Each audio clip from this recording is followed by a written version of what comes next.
you're good. Oh, it's like, oh. Make sure it's recording. Oh, it's recording.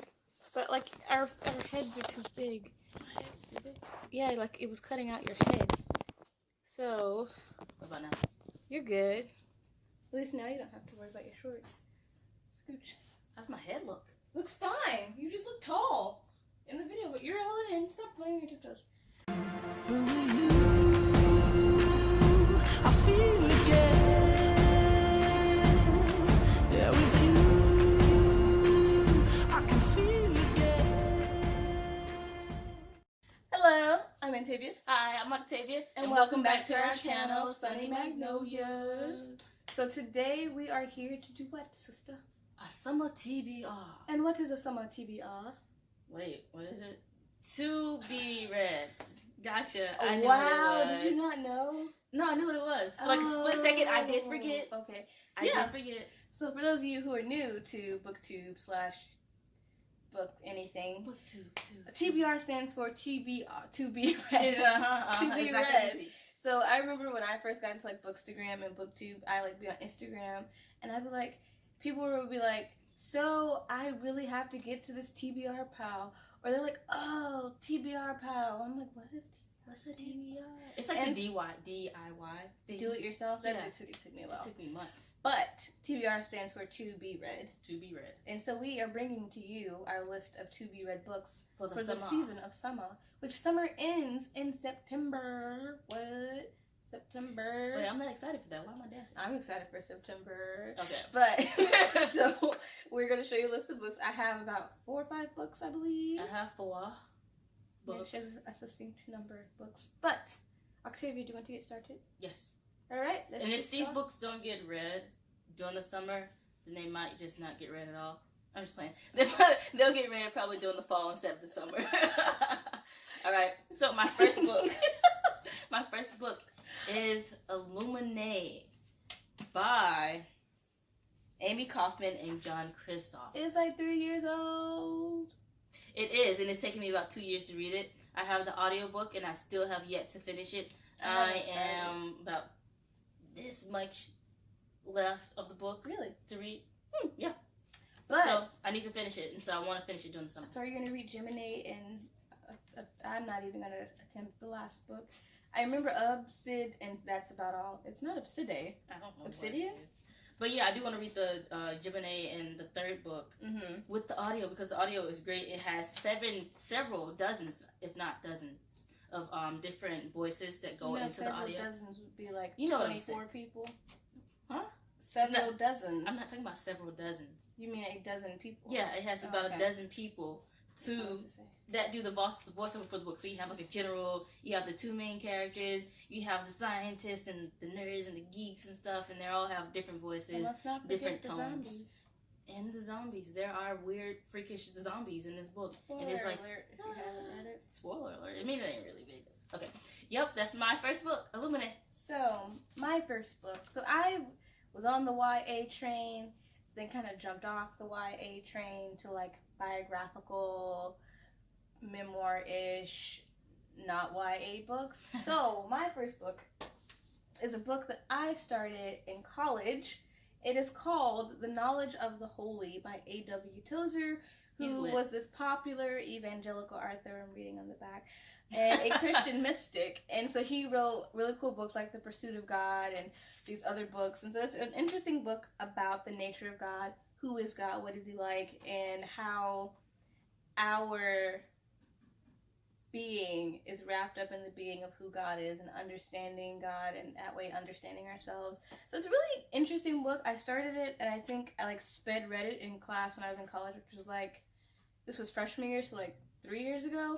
And I was like speed reading, trying to get through the quizzes and everything that we had, so I never actually read it for fun. So I'm going to try and do that now, and so far I'm loving it, and I've been reading it on and off for about a year because I just never finished it. And it's like so dense and thick. It's like reading a C.S. Lewis book that's not Narnia Elder Space Trilogy. And you're like, whoa, this is so much, and trying to take it all in at the same time, but it's good. I like it. Good. All right, my second book is Stephen King's Green Mile. Now, this movie is my jams. Oh my we had it on gosh, VHS. and it was like 2 tapes. You had to make sure it was so long that it was like broken up into 2 tapes. So if you remember the box that would fit 2 VHS tapes, that was this. I love that movie. I love everything about the movie. And then I started reading the book. I'm this far ahead in the book. Oops.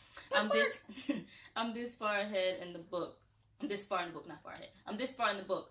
And so when I was reading it, I was like, wow, this is just like the movie. It's about this man who gets on death row, and he has to go through these series of events until he finally comes up to his execution. So it's just a whole bunch of different characters, different stories. It's a thriller, suspense, kind of horror, but not quite. So it's pretty good. This was before I knew Stephen King created it. Yeah. And The Shining. Yeah. And my next book is Love Does by Bob Goff, which he is another Christian writer, which is really cool. He started this nonprofit, and he works with these children in Uganda and India. She says reading the back. No, but I already knew this. And he serves as like the ambassador for Uganda. He like randomly got this call, thought it was a prank from his friend, and he was like, "This is the ambassador of Uganda." He was like, "Ha ha ha, yes, of course you're the ambassador of Uganda."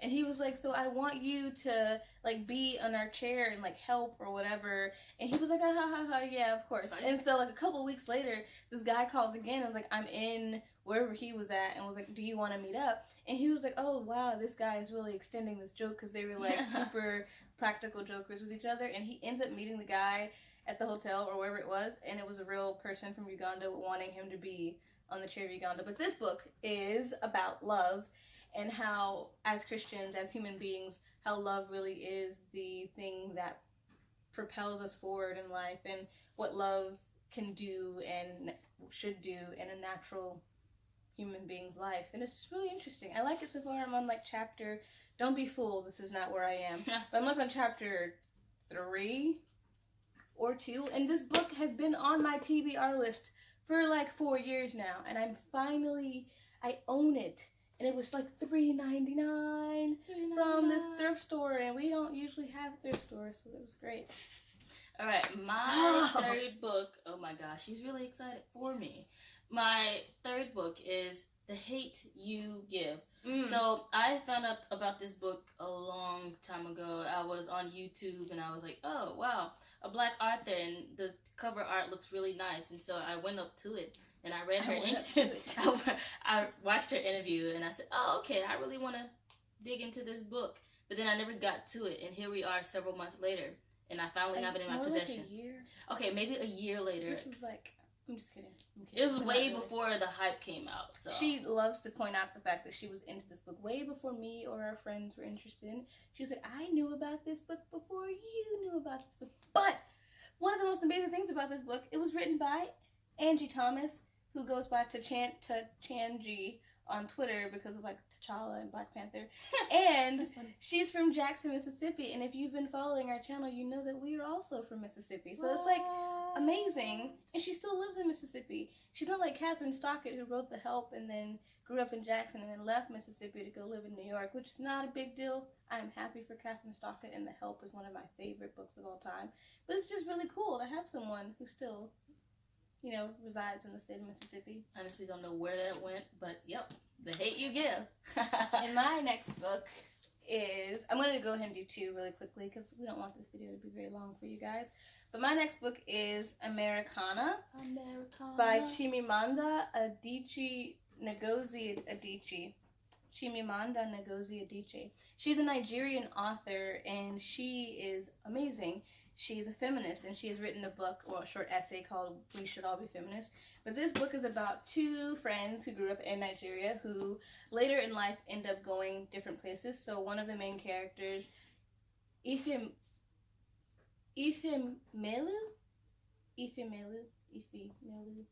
I'm so sorry if you're Nigerian. But this book is about Ifemelu and Obenzi, who end up like growing up together, and they end up being best friends and lovers, boyfriend and girlfriend. And she ends up coming to America, he ends up going to London, and they end up going to school in their separate parts. She ends up staying in America for 13 years while he has moved back to Nigeria and is now married and has a child. And she finally decides to move back to Nigeria after living in America, and kind of a reconciliation of themselves and who they were growing up in Nigeria, and after they've left what they've called home, adapted to these new lifestyles, and they come back, and it's like a post 9/11 America, and then he comes. Oh, and also what was really interesting is like I started this book a while ago and never finished it, but I'm gonna stop here and go to my next book. So this is one thing I am proud of. I started my TBR and I finished one book. So I started reading Is Everyone Hanging Out Without Me? And Other Concerns by Mindy Kaling. And I am a fan of Mindy Kaling. She's a cool girl, cool lady. And I love the Mindy Project for a lot of reasons, and I also disliked it for a lot of reasons, but I really appreciate her humor and her depth as a person, and the fact that she not only wrote the Mindy Project, but she also starred in it, she produced it. She is basically the Tina Fey of 30 Rock, and she knows Tina Fey and Amy Poehler, and if you've ever watched The Office, you probably have seen Mindy Kaling. But yeah, so I finished this book and it was great, and it was just really cool. Another kind of memoir, biographical-ish type of book, and it was really cool just hearing about her life, how she got into comedy, and how comedy has affected her, and how now it has brought her to where she is. So yeah, those are my books for the summer. Alright. Oh, I got one more, but I'll wait. My last book is The Hands of My Father by Myron Olberg. So, this is a story about this kid who grew up with two deaf parents, and so he, going throughout his childhood, it was around the 1930s, 1940s where he grew up in Brooklyn, New York, and so it's about him being raised by two deaf parents, growing up being hearing kid and being a child of deaf parents, and how that was a struggle for him, how that was beautiful in its own ways, and how he could just live in his own world, but also have to live in a different world that his parents really didn't know anything about because they were deaf, living in a hearing world. So it was pretty good, and one of my favorite parts about the book so far is how he describes the hands of his father, and how when his father reads to him, when he signs to him the newspaper headlines, he brings the stories to life. So if he's talking about the war, the kid imagines through his father's hands the war being displayed before him. So it's pretty good. The Hands of My Father, Myron Olberg. I ordered some books from Thrift Books, and they are kind of a part of my summer TBR. And this is what happened. If you go all the way back to December 2016, I had this huge stack of TBR books that I didn't read either of them. I think, completely disregarded them and started reading something else. But I ordered the biography of Malcolm X, which I'm so excited to read.